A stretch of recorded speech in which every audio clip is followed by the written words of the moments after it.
The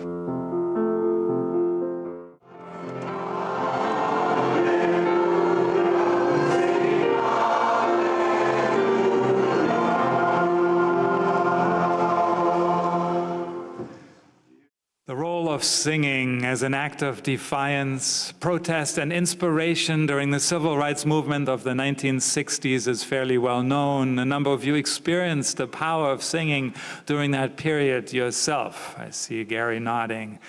The joy of singing created a powerful contrast to the violence perpetrated by individuals and institutions intent on intimidating those fighting for their rights as human beings. Singing in the face of angry, armed mobs, singing in the jails was about a lot more than survival. It was about claiming joy in a place designed to break the human spirit. Here's another, more recent example of people saying, I'm going to sing, even though you don't want me to, especially because you don't want me to, because this threatens your control over my body and spirit. Our reading is based on an article in The Guardian published in September of 2024, less than a year ago. I cannot help but listen to the article through the lens of our trans siblings here in the United States in April 2025. Afghan women, both inside and outside the country, have posted videos of themselves singing in protest against the Taliban's laws banning women's voices in public. Late last month, the Taliban published new restrictions aimed, it said, at combating vice and promoting virtue. The 35-article document, which includes a raft of draconian laws, deems women's voices to be potential instruments of vice and stipulates that women must not sing or read aloud in public, nor let their voices carry beyond the walls of their homes. Thank you. As rights campaigners reacted with horror, Afghan women began pushing back. Yes, across the country, women began uploading videos of themselves singing in defiance of Taliban's systematic efforts to erase women from the public sphere. No command, system, or man can close the mouth of an Afghan woman, one 23-year-old said after posting her own video. The 39-second video showed her singing outdoors. The song she sang had been carefully chosen for their lyrics, which spoke of protest and strength. It said, I'm not that weak willow that trembles in every wind. She sang, I am from Afghanistan. In another video, reportedly recorded in Kabul, a woman is shown singing while dressed from head to toe in black. You silenced my voice for the foreseeable future, she sang, her face concealed by a long veil. You've imprisoned me in my home for the crime of being a woman. Other videos showed women in Afghanistan singing alone or in small rooms using hashtags such as "My voice is not forbidden" and hashtag "No to Taliban" as they raised their voices against what UN officials have described as a gender-based apartheid. Others around the world soon joined in. We do not go to the field with a gun, but our voice, our image, said Hoda Kamosh, an Afghan woman living in Norway. She posted her own video in a bid to show that we women are not just a few individuals who can be erased. The new law cements policies that seek to completely erase women's presence in public, effectively attempting to render them into faceless, voiceless shadows, said a spokesperson, Ravina Shamdasani. Here ends our reading. May we raise our voices again and again, connecting with the joy of singing, reminding those in power that we will keep singing, we're gonna keep singing, regardless of the color of our skin, our immigration status, our gender identity, trans or bi or queer.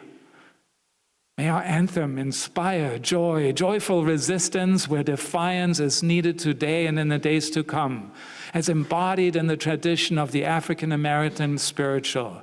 Here is the choir presenting I'm Gonna Sing by Mark Miller, and once again led by Mary Ober.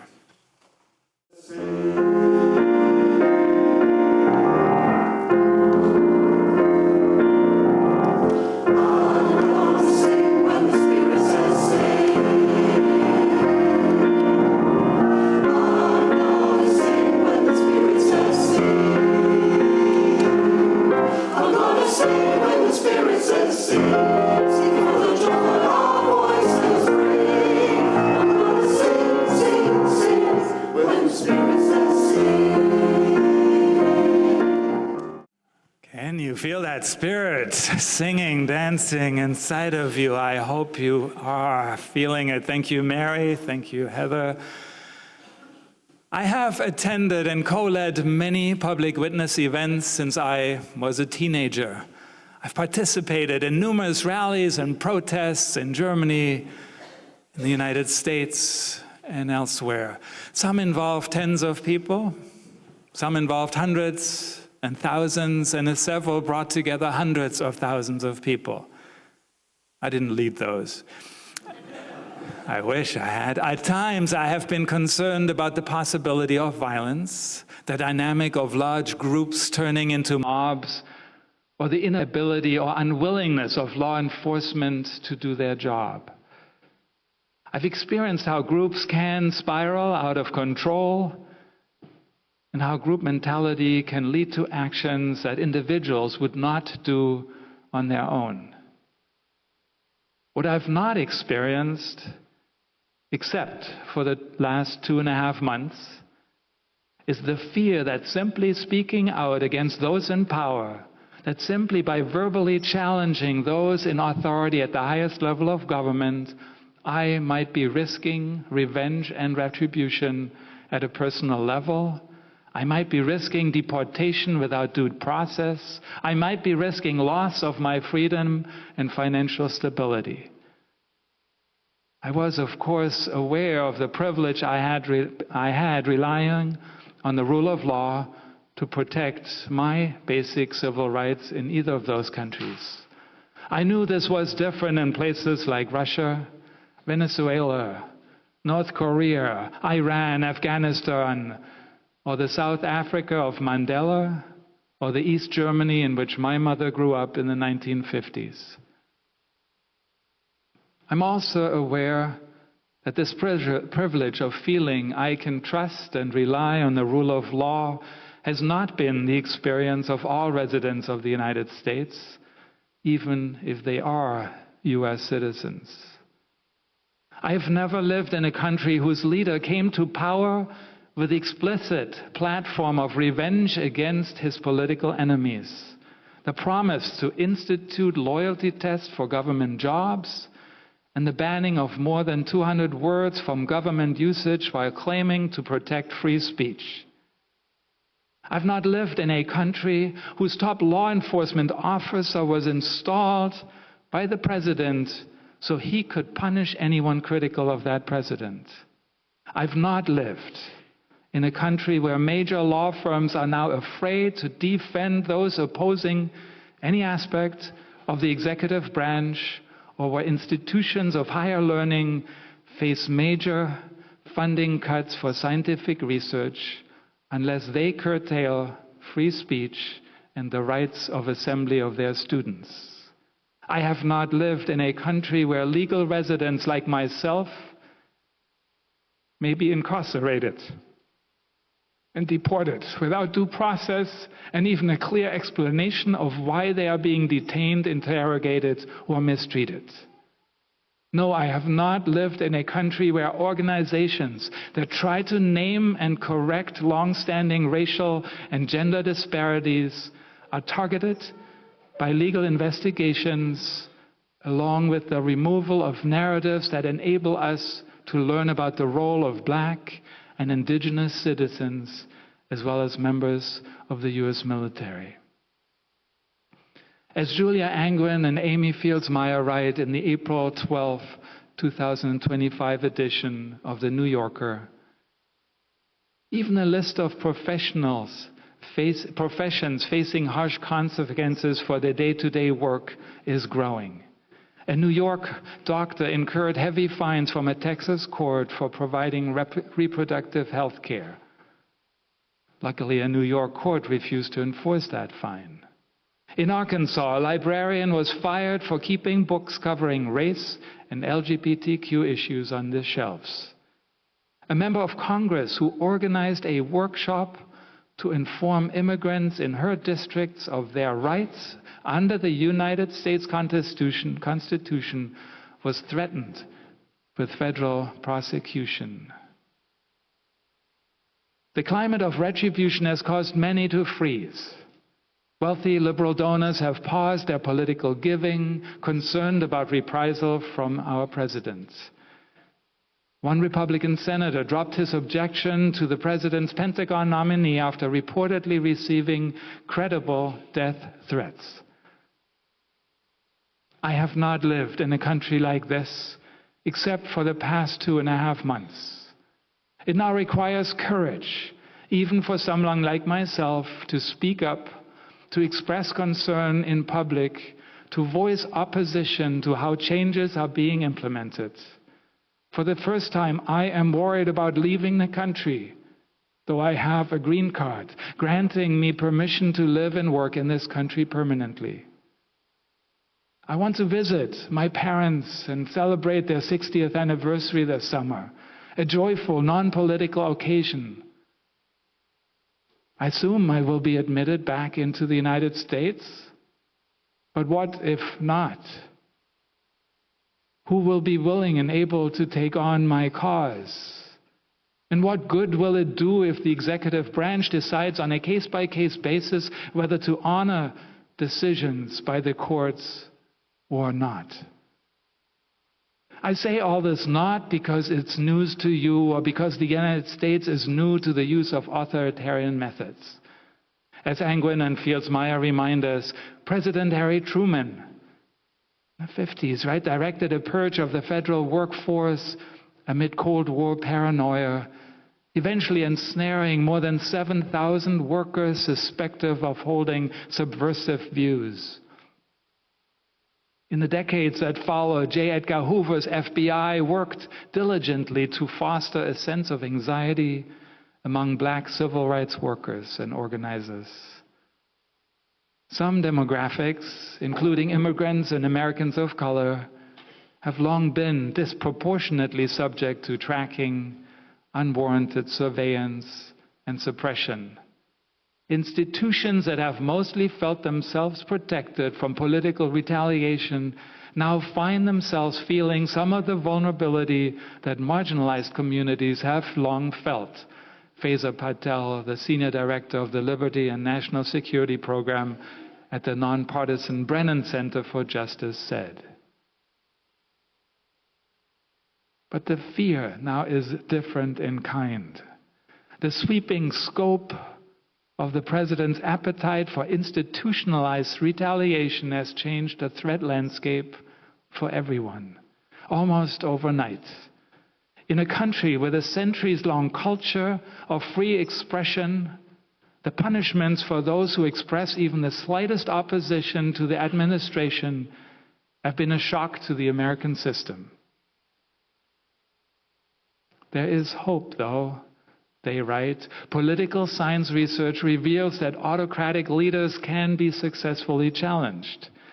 Erica Chenoweth, a professor at Harvard University, has analyzed more than 600 mass movements that sought to topple a national government, often in response to its refusal to acknowledge election results or obtain territorial independence in the past century. So Chenoweth found that when at least 3.5% of the population participated in nonviolent opposition, movements were largely successful. 3.5%. Is that doable? All right, let's hear it, right? Yes, you're on board? Okay, good. Chenoweth's data also show that nonviolence is more effective than violence. And that movements do better when they build momentum over time. Think a long-lasting general strike or wildcat walkouts rather than a one-time action. Successful campaigns weaken popular support for an authoritarian leader by encouraging different sectors of the society, such as business leaders, religious institutions, unions, or the military, to withdraw their support from a corrupt or an unjust system and regime. One by one, the sectors defect, and eventually, their leader may weaken and their government may fall.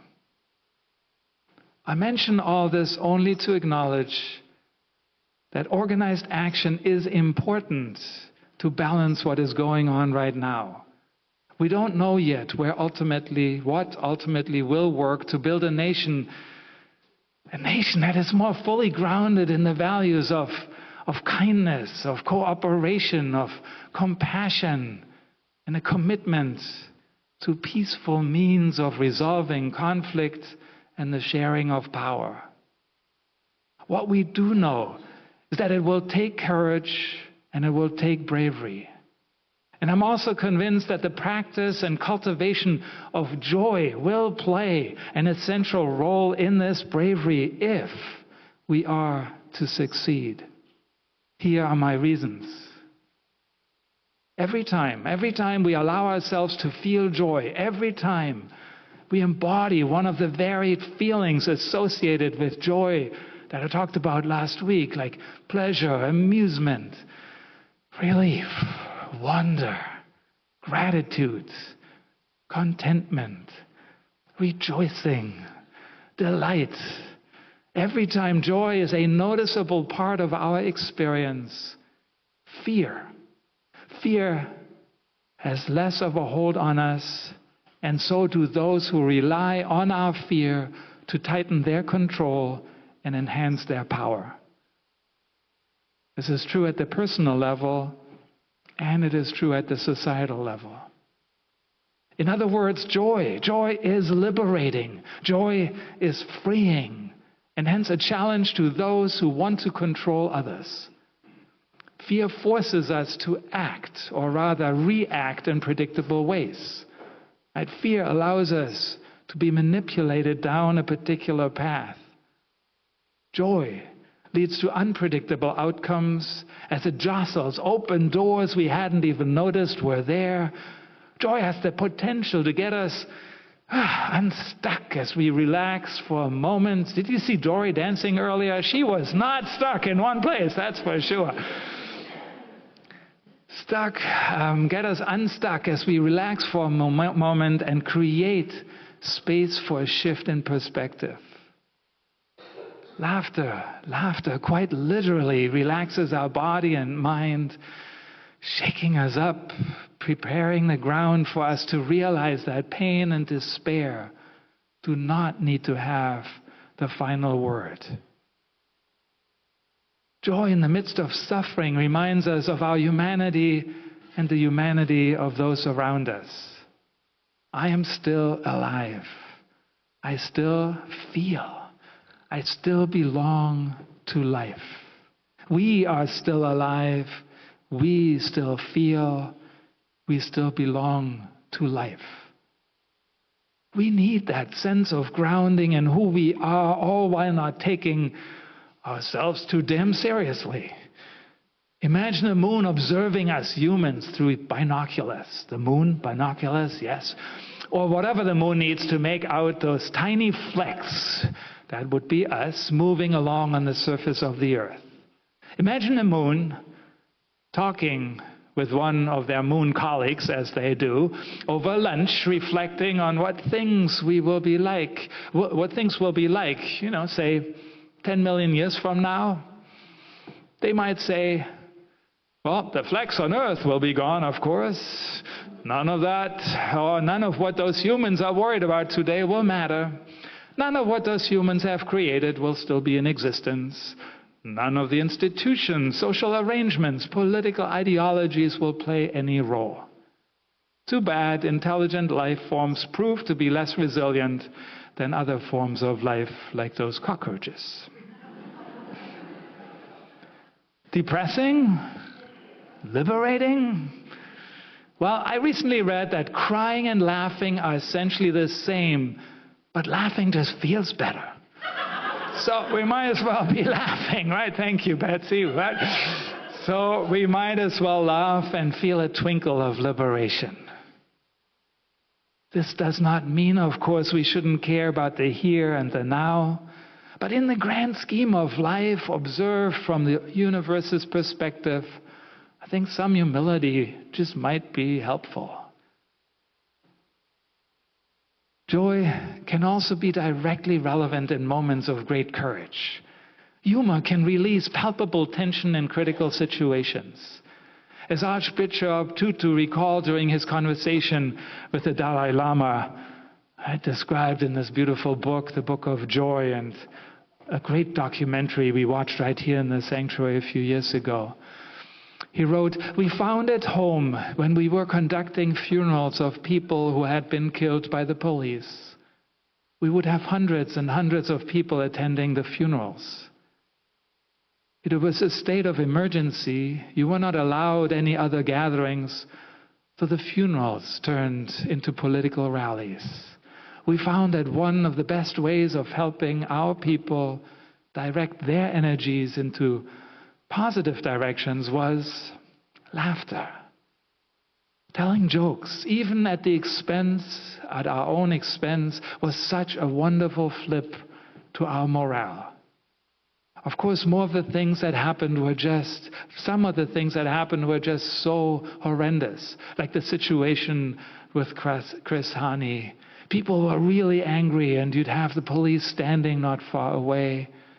And it was an explosive situation. Anything could have gone wrong. My weaponry," he continues, if you can call it that, "was almost always to use humor. And especially self-denigrating humor where you're laughing at yourself." The Archbishop had visited Rwanda shortly after the genocide and was asked to give a talk to the Hutus and the Tutsis. How does one talk about a wound that is so fresh in the soul of a people? The Archbishop's solution, as it so often is, was to speak truth to power through humor. He began telling a story about the big-nosed people and the small-nosed people, and how the big-nosed people were excluding the small-nosed people. The people in the audience were laughing, and as they were laughing, they suddenly realized what he was talking about. The ridiculousness of prejudice and hatred, whether in his country or theirs. Humor was, as he said, a very powerful weapon. Anger, fear, or sorrow may be useful emotions to motivate us in the short run. And yet social change, cultural change, even political change takes time and requires sustained effort. I believe it is counterproductive for any individual or group to linger in those negative emotions for any prolonged period. We will run out of momentum and clarity of purpose without the life-affirming infusion of joyous energy. And we are unlikely to attract others to our movement if all we can model is what we are against and what we want to see destroyed. We need to model what we want to see in the world, how we want to be alive, what we hope to build. In the 1950s and 60s, Unitarian Universalist congregation often had a very clear sense of what they were not. They could articulate what they did not believe, how they were different from Christian churches, what rituals and creeds they rejected, and why much of the religious vocabulary had lost meaning for them. Those were heady days, quite literally so. By the time I arrived in the early 2000s, the winds had started to shift. Unitarian Universalism now focused on exploring who we are and long to be, what rituals and practices are meaningful to us, and what is or could be at the core of our theology. Creating communities that value rational inquiry and discourse, yes, but also communities of joy, of joyousness that touches the heart and the spirit, of reflection that opens to the depth of the human experience in all its dimensions from a place of care, of compassion, of love, of curiosity and joy. UU congregations who are thriving, I believe, have successfully made this shift, have figured out who they are rather than who they are not, and have aligned their resources to reflect their purpose, their mission, their goals. Too bad we still take ourselves rather seriously. At least that's my sense, and a hurdle I hope we will endeavor to straddle or climb over or climb under in the years to come. Hey, why did the Unitarian Universalist bring a flaming chalice to the party? Well, to make sure everyone felt warm, welcome, and existentially confused. Learn to pronounce the punchline, Michael. All right. Also, Unitarian Universalists don't walk a straight spiritual path. We walk in spirals, pausing at every turn to discuss how we feel about walking. And by the time we reach the center, we've written a book, formed a discussion group, and updated our covenant. The Dalai Lama said that humor can be learned, at least to some degree. So I'll promise to keep working on that. In the meantime, may we all go out there and do what brings us joy, even if it feels good and would be poo-pooed by any self-respecting Puritan.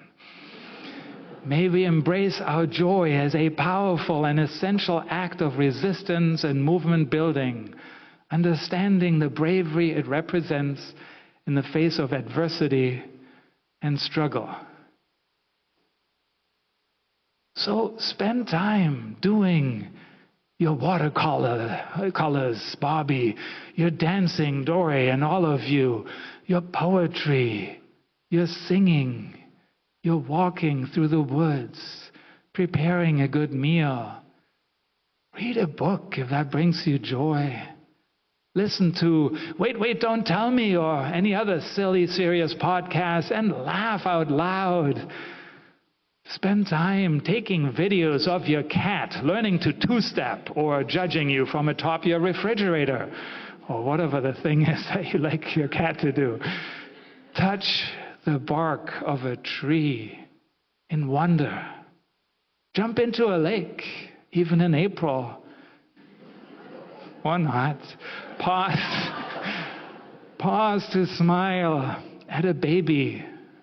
Real or just, pretend.